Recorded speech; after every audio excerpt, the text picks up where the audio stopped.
The August Visa Bulletin is here. What can we expect for the month of August and for the rest of the year and going forward into the year 2025 in terms of the ever important Visa Bulletin? My name is Emily Sumner. This is Live at Lunch, where we come to you live every Tuesday at noon with immigration information relating to employment-based and family-based matters. So today's discussion is on the August Visa Bulletin and what we can expect going forward. Let's focus first on the family-based Visa Bulletin, and I am going to look at my notes to make sure I am giving you all correct information. As you may have seen already on the August Visa Bulletin, so again, this is the Visa Bulletin for next month. Today is July 23rd. So remember that you can't rely on any information, any priority dates or anything until August. That is, if your priority date is not current until August, you can't file until then. But in August, for family-based filings, first of all, if you are filing an application, an I-45 here in the United States, you can use the dates for filing chart for the family-based classifications.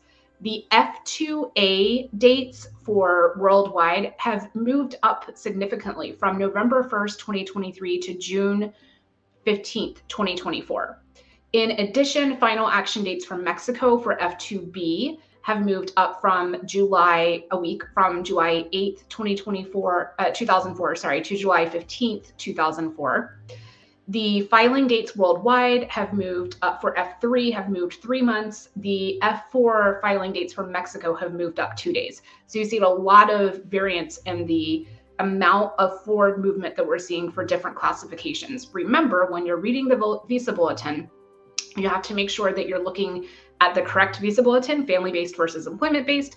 Make sure that you are paying attention to which table is relevant, the dates for filing versus the final action dates, and make sure you're looking at the right square in the Visa Bulletin. It can be really complicated, and we are here to help. But when I say make sure you're looking at the right square, I mean you want to make sure that you're looking at the column that's relevant for your country of birth. Make sure you're looking at the correct category, whether it's employment-based or family-based, and then look at that priority date to see what is current, what might be current in the coming months.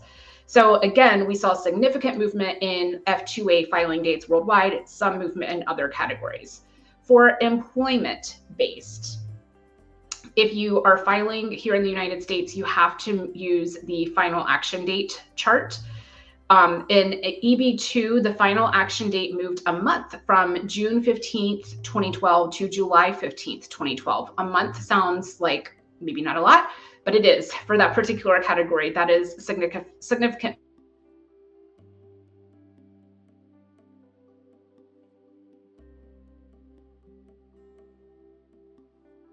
Forward movement. So we're excited about that. EB 2012.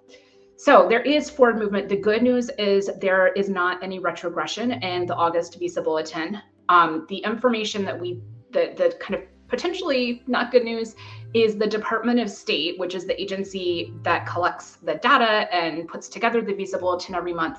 Department of State is saying that we should expect some tightening and potentially even retrogression for the rest of this fiscal year. When I say fiscal year, the fiscal year for USCIS and Department of State ends on September 30th. The new fiscal year will begin October 1st. So we have just one more month in after August of this fiscal year in terms of the Visa Bulletin. So they're saying in September, we may see retrogression or we may not see as much forward movement as we have seen in August. So a question that I frequently get from clients, which is a valid question, is what's going to happen going forward, especially with all of the political changes in the United States, the election coming up. People want to know how or whether that will affect the Visa Bulletin. So a couple of things to keep in mind. One is, as I said, the new fiscal year starts October 1st. Nobody can predict, not even anybody in the Department of State can predict with 100% certainty what the priority dates are going to be come October 1st.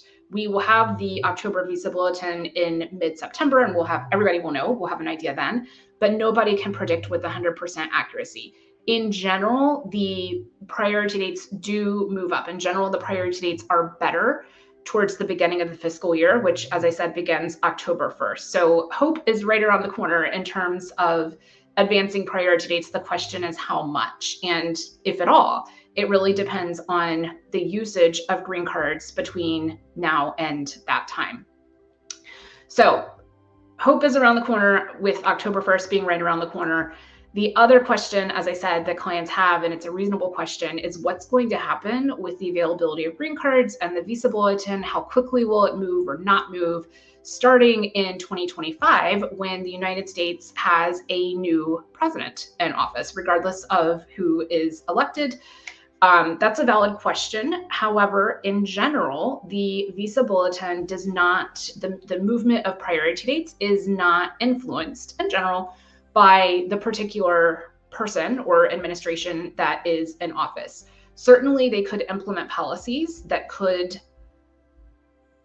affect the usage of green cards indirectly, but the president and the executive administration, the president's administration, does not have the ability to change the usage of green cards. That's all dictated by statute, as far as the number of green cards that are permitted, the way that the green cards are allocated, the calculations that they use, the way that unused green cards trickle down. All of that is done by statute and regulation, not by the president. So at least initially, I don't anticipate that there would be a big change. Again, we don't know exactly how quickly the green cards or the priority dates are going to move or not move, but it's really tied more to visa usage. When I say visa usage, I mean the number of green cards that are taken up, rather than who is in the White House.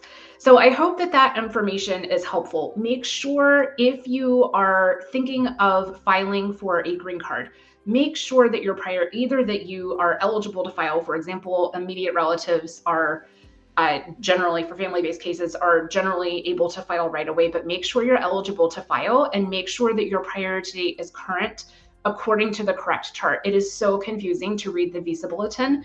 And like I said, we are here to help. I know of immigration attorneys who have confusion about the visa bulletin because it is so confusing. But that's why we have jobs. That's why we're here to help you. So if you have questions about the visa bulletin, please contact us. We are here to help you walk through the green card application process, whether that's an employment-based case, a family-based case, whether you're filing from overseas or filing from here in the United States.